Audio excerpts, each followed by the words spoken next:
Alors aujourd'hui, je vais vous parler du livre La guerre du Péloponnèse de Thucydide.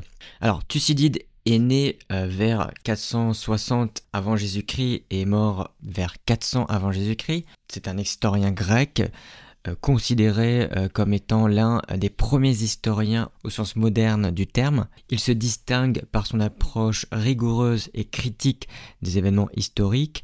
Il utilise des sources primaires et cherche à établir des faits vérifiables plutôt que de s'appuyer sur des mythes ou des récits légendaires. Son travail exprime les motivations humaines et les dynamiques de pouvoir, mettant en lumière des concepts comme l'impérialisme, le pouvoir et la moralité en politique. Il est souvent associé au réalisme en politique internationale, soulignant que les nations agissent principalement par intérêt et non pour des idéaux nobles. Son œuvre offre une chronologie détaillée des événements, permettant au lecteur de comprendre la conséquence et l'impact des événements historiques. La confrontation entre Athènes et Sparte, qui s'étend au cours du 5e siècle avant Jésus-Christ, représente l'apogée des rivalités entre cités-États grecques. À cette époque, la Grèce est fragmentée en de nombreuses cités qui cherchent à asseoir leur puissance et leur influence. Athènes, sous l'impulsion de leaders comme Périclès, engage une politique expansionniste se caractérisant par la formation de la Ligue de Délos, qui est une alliance regroupant des cités-États sous son égide. Grâce à sa marine robuste et à son développement économique, Athènes capitalise sur les ressources de ses alliés, devenant une puissance maritime incontestée. En réponse, Sparte, armée de son infanterie redoutable et de son hégémonie sur le Péloponnèse, perçoit cette ascension athénienne comme une menace existentielle. Cela donne lieu à une série de conflits ouverts et d'escalades politiques culminant dans la guerre du Péloponnèse qui débute en 431 avant Jésus-Christ. Cette guerre n'est pas simplement un affrontement militaire, elle représente un tournant dans l'histoire grecque avec des conséquences qui vont bien au-delà du champ de bataille. Les effets de ce conflit se font sentir dans l'organisation sociale et politique des cités-États. La guerre entraîne une mise en question des valeurs démocratiques d'Athènes avec l'émergence de factions internes et une manipulation croissante du pouvoir au sein de la démocratie. En fin de compte, la défaite d'Athènes en 404 avant Jésus-Christ ne signifiera pas seulement la fin de la guerre, mais également une profonde crise de la démocratie elle-même. Les répercussions de ce conflit se traduisent par une instabilité politique qui ouvrira la voie à l'émergence de régimes autoritaires et même à des invasions étrangères telles que celle de la Macédoine. Thucydide se positionne au croisement de la narration historique et de la philosophie politique. En écrivant son récit, il cherche non seulement à donner un rapport détaillé des événements, mais également à fournir une analyse profonde des mécanismes de la guerre. Son objectif principal est de justifier l'importance de son œuvre, qu'il considère comme un dû à la vérité historique. Il se présente comme un historien impartial, soulignant qu'il s'efforce d'étudier les faits sans embellissement ni exagération, éliminant ainsi les mythes et légendes qui ont longtemps dominé la perception de l'histoire grecque. Son avertissement selon lequel la guerre est inhérente à la nature humaine révèle sa compréhension profonde des motivations qui sous-tendent les conflits, à savoir la peur, l'intérêt personnel et le désir de pouvoir. Pour atteindre ces objectifs, Thucydide adopte une méthode d'enquête historique rigoureuse. Contrairement à d'autres historiens de son temps qui ont écrit des récits épiques, sa démarche repose sur une approche plus scientifique.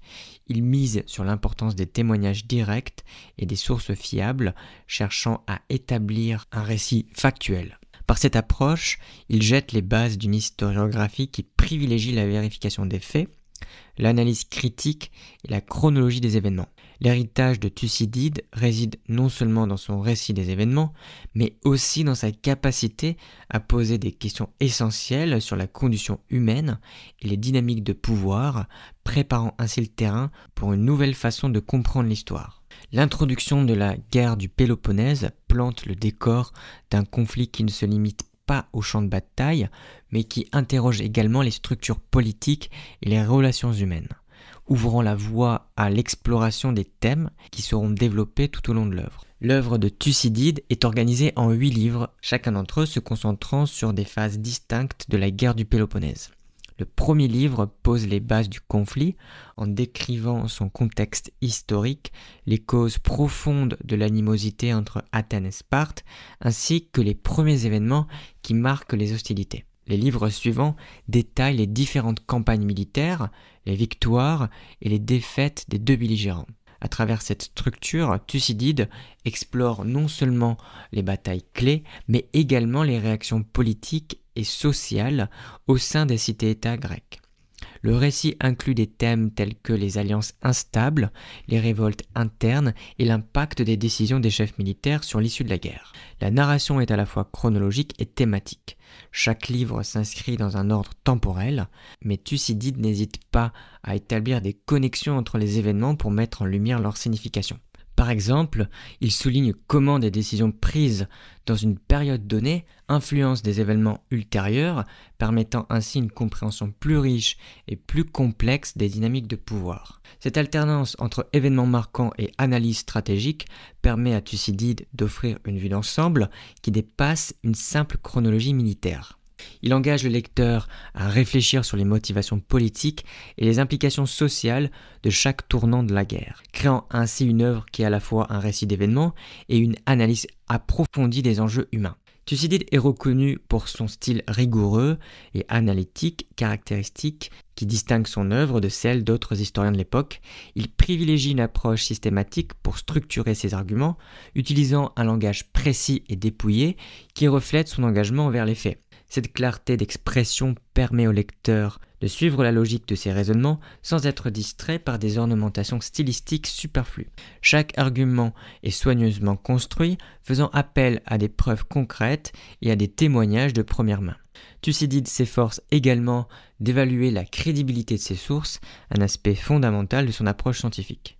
Loin de se limiter à une simple énumération d'événements, Thucydide embellit son récit avec des éléments dramatiques et des discours rapportés. Les discours qu'il inclut sont souvent imaginés, mais ils sont représentés comme des lieux communs fondamentaux des idéologies et des motivations des personnages historiques. Cela lui permet de donner la parole à des figures comme Périclès ou Alcibiade, illustrant ainsi leurs réflexions et leurs justifications face aux événements. Ces discours ne sont pas seulement des éléments narratifs, ils offrent également des aperçus critiques sur la psychologie humaine et sur les motivations sous-jacentes des actions des personnages.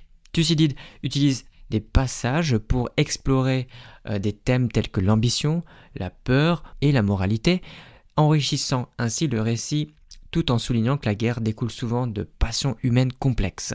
Dans l'ensemble, la structure de l'œuvre est emblématique de la démarche de l'historien, sa capacité à articuler faits et analyses, à tisser des discours significatifs et aborder des thèmes profonds confère à la guerre du Péloponnèse une pertinence durable. Cette approche fait de son récit non seulement une chronique historique, mais également une méditation sur la condition humaine, rendant son œuvre essentielle pour quiconque s'intéresse à l'histoire, à la politique et à la nature humaine.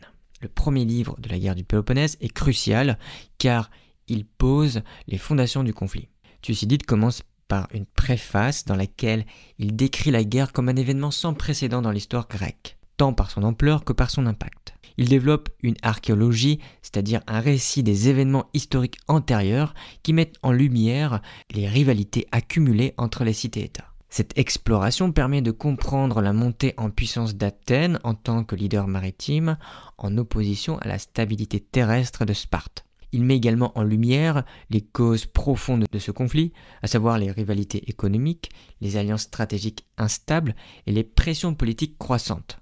Le premier livre établit une toile de fond complexe pour les événements qui suivront, soulignant que le conflit est le résultat d'une dynamique de pouvoir en mutation au sein de la Grèce. Dans le deuxième livre, Thucydide documente la déclaration officielle de la guerre, chroniquant les événements déclencheurs et les premiers actes d'hostilité. Il présente une chronologie des événements militaires et des batailles clés au cours de la première année de conflit. L'année est marquée non seulement par des affrontements militaires, mais aussi par l'introduction de la peste à Athènes, qui a des conséquences aiguës sur la population et le moral de la cité. Thucydide contraste les stratégies entre les deux camps, mettant en exergue la supériorité navale d'Athènes et l'infanterie spartiate traditionnellement robuste. Ce livre illustre les débuts tumultueux de la guerre, marqués par les succès initiaux suivis de désastres, posant les bases d'un conflit long et difficile. Les livres 3 et 4 explorent des escalades violentes et des retournements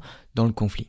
L'auteur relate des événements marquants comme la révolte de Mytilène qui soulève des questions morales fondamentales sur le châtiment des déloyaux. Ce débat intense et passionnant met en lumière les tensions internes à Athènes et la montée du populisme. Il analyse ensuite les stratégies des deux camps, examinant les conséquences de leurs décisions militaires. Il souligne les échecs stratégiques de chaque partie et comment ces erreurs se traduisent en opportunités pour l'adversaire. Par ces épisodes, Thucydide démontre que la guerre n'est pas seulement une série de batailles, mais un enjeu complexe de politique et de stratégie où chaque décision a un poids significatif. Dans les livres 5 et 6, Thucydide retrace le tournant de la guerre avec le traité de Nicias, censé instaurer une paix durable. Cependant, l'auteur critique les insuffisances de cet accord qui n'est qu'un répit temporaire. Les livres se concentrent aussi sur les campagnes malheureuses en Sicile où Athènes, en quête d'expansion, mène une expédition désastreuse.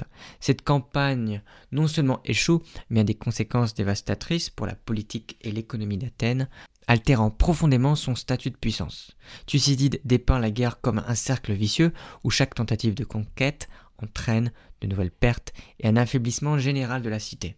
Les derniers livres, 7 et 8, témoignent de l'effondrement des forces athéniennes. Thucydide décrit une série d'échecs militaires consécutifs et une désunion interne croissante, ce qui rend Athènes vulnérable. Le rôle de Sparte devient décisif avec un changement d'alliance stratégique vers la Perse. Cette nouvelle alliance renforce les ressources militaires de Sparte, poussant Athènes vers sa chute finale. Thucydide conclut par la capitulation d'Athènes en 404 avant Jésus-Christ, un événement qui entraîne des conséquences politiques et sociales profondes. La guerre du Péloponnèse est ainsi présentée non seulement comme une série de batailles, mais comme une transformation des structures de pouvoir en Grèce, avec des répercussions qui façonneront l'avenir politique de la région. L'un des thèmes dominants du livre est la dynamique du pouvoir et de la politique entre États. Thucydide analyse minutieusement les alliances et les rivalités qui structurent le paysage politique de la Grèce. L'œuvre illustre comment les alliances peuvent se former et se défaire en fonction des intérêts perçus, engendrant des situations complexes, imbriquées, où la loyauté est souvent mise à l'épreuve. Athènes et Sparte, en tant que principaux protagonistes, représentent non seulement le combat pour la suprématie militaire, mais aussi des idéologies politiques opposées. La démocratie d'Athènes contre l'oligarchie de Sparte. Cette opposition se reflète dans les stratégies militaires et dans la manière dont chaque cité mobilise ses citoyens, influençant ainsi les décisions de guerre et les capacités de leurs armées. L'impact de ces systèmes politiques est palpable tout au long du conflit.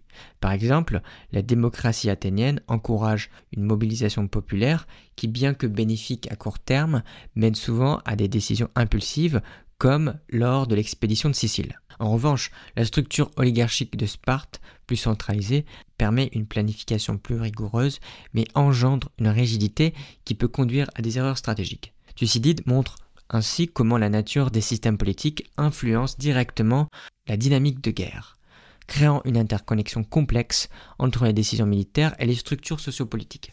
Thucydide analyse profondément la nature humaine, explorant les thèmes comme la peur, l'ambition et la moralité comme force motrice derrière la guerre.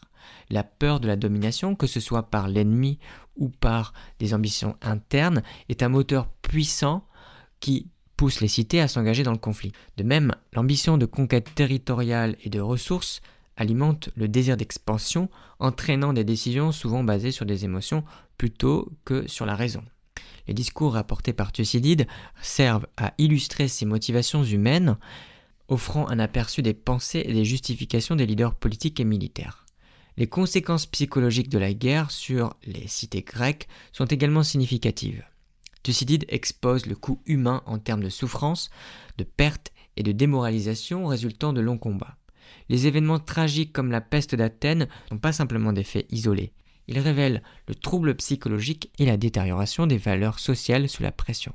La guerre affecte non seulement les soldats sur le champ de bataille, mais aussi les civils, créant un environnement de peur et de méfiance qui perdure même après la fin du conflit.